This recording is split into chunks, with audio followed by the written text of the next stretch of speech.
Et j'ai donc l'honneur de vous présenter l'iPad 13. Vu du pupitre, la foule semblait se mettre à trembler. Les hurrahs résonnaient dans la salle de conférence avec peut-être plus de force que pour la sortie de l'iPad 12.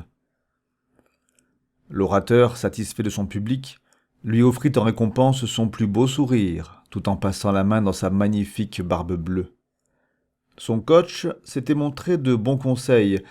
Il est vrai que la grande barbe hirsute des vieilles années ne pouvait plus faire recette, si ce n'est pour tenter de percer dans le milieu de l'open source. Mais ce n'était pas là le but de notre homme, et pour le marché du pseudo-luxe, une barbe fournie mais contenue et bien taillée faisait des merveilles. Surtout en bleu, évidemment. Après la mort de Steve Jobs, rares étaient ceux qui connaissaient son passé de prince charmant, Apple avait eu recours au service de Tim Cook, plus connu pour certains initiés sous le pseudonyme de Petit Poucet. Mais ce dernier se montrait trop gentil, trop indolent. Il n'avait pas cette rage de vaincre qu'avait montré le prince charmant auprès de si nombreuses princesses.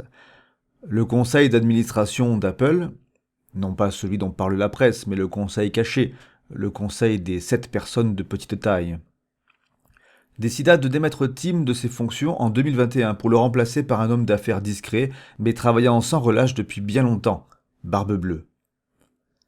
Après de sombres années où la traite des blanches avait constitué l'essentiel de son activité, il s'était rangé pour rejoindre le monde de la finance, encore plus rentable et beaucoup plus sûr au niveau juridique. Parmi les premiers à utiliser l'informatique pour jouer en bourse, il n'avait désormais plus besoin de lever le petit doigt pour gagner plusieurs millions de dollars par jour. Fort heureusement d'ailleurs, car les nombreuses pensions alimentaires qu'il avait à verser après ses innombrables divorces lui coûtaient plusieurs centaines de milliers de dollars par semaine. Les 7 personnes de petite taille avaient su repérer en lui le requin qui manquait à la tête de leur entreprise. Dès sa première année en tant que président d'Apple, Barbe Bleue réussit à s'entourer des meilleurs, et le chiffre d'affaires explosa comme au temps béni du prince charmant.